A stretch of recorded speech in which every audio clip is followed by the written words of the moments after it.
क्या आप अभी भी कंफ्यूज्ड है कि आपको कॉन्स्टिपेशन है या नहीं? सो मेरी कॉन्स्टिपेशन की फर्स्ट रील ज़रूर देखिएगा, अपने डाउट को सॉल्व करके यहाँ पे वापस आइएगा, क्योंकि आज हम डिस्कस करेंगे कि कॉन्स्टिपेशन क्यों हो रहा है। जब मेरे क्लिनिक में कॉन्स्टिपेशन का पेशेंट आता है तो सिर्फ उसका एक ही रिक्वेस्ट होता है कि मुझे कोई ऐसा चूर्ण या टैबलेट दे दो कि मैं ले लूँ और मेरा मोशन अच्छे से क्लियर हो जाए। So this is not how I look at constipation. As a doctor मेरा ये गोल रहता है कि आपके बाउल को या इंटेस्टाइन को इतना स्ट्रॉन्ग बनाए कि मेरी या चूर्ण या गोली की किसी की उसको ज़रूरत ना पड़े अपने रेगुलर स्टूल पासिंग के काम के लिए। जब मैं पेशेंट की हिस्ट्री लेती हूँ, I look at the whole picture. First point है आपका मॉर्निंग रूटीन। आपका मॉर्निंग रूटीन बहुत इंपॉर्टेंट पार्ट है बाउल मूवमेंट में।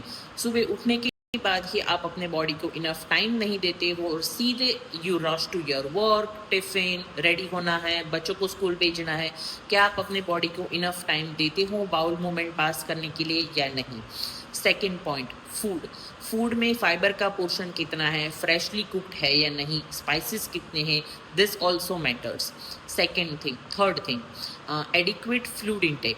फ्लूइड इनटेक में ज़्यादा या कम होना चाहिए। अगर ज़्यादा है तो वो अग्नि को डिस्टर्ब करता है, it can also lead you to constipation. अगर कम है it can also lead you to constipation. या फिर एरिएटेड ड्रिंक्स ज़्यादा ले रहे हो, या फिर अगर आपको ड्रिंकिंग की, अल्कोहल की अगर हैबिट है, it can also lead you to constipation. Fourth और आज के टाइम में सबसे इम्पॉर्टेंट पॉइंट है फिजिकल एक्टिविटी।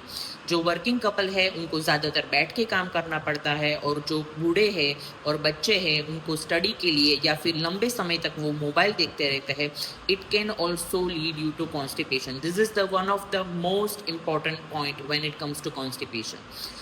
फिफ्थ पॉइंट और अदर पॉइंट्स है, जैसे कि स्ट्रेस है, स्लीप है, ट्रैवल है। अगर आपका वर्क टू होम अगर बहुत लंबा ट्रैवल रहता है, like more than 1 hour, then या फिर आपके रूटीन में ज़्यादातर चेंजेस आते रहते हैं ट्रैवल की वजह से, it can also lead you to constipation. और एक मोस्ट इम्पॉर्टेंट पॉइंट है, जैसे कि जब आपको स्टूल पास करने की इच्छा हो तभी आप जाते हो, या किसी काम या मोबाइल की वजह से उसको होल्ड करके रखते हो, क्योंकि आयुर्वेदा में इसे वेग धारण कहा गया है। वेग धारण अपान वायु को दुष्ट करता है। अपान वायु का नॉर्मल फंक्शन है यूरिन और स्टूल को रेगुलर पास करना। जब हम होल्ड करके रखते हैं तो हमारा अपान वायु दुष्ट होता है।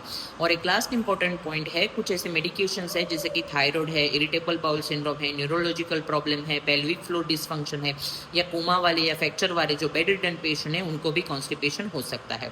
सो आयुर्वेदा में ये अप्रोच बिल्कुल नहीं है कि लेग्जेटिव दो और मोशन पास हो जाए, लेकिन उसके कॉज को ढूंढिए, उसको ट्रीट करिए और बाउल को सेल्फ सफिशिएंट बनाए कि उसको किसी की हेल्प की जरूरत ना पड़े। हमारे अगले वीडियो में हम प्रैक्टिकल चीजें देखेंगे, जैसे कि कौन से ऐसे फूड है, हाइड्रेशन है, बाउल मूवमेंट्स है, आयुर्वेदिक अप्रोचेस क्या है उसको देखेंगे।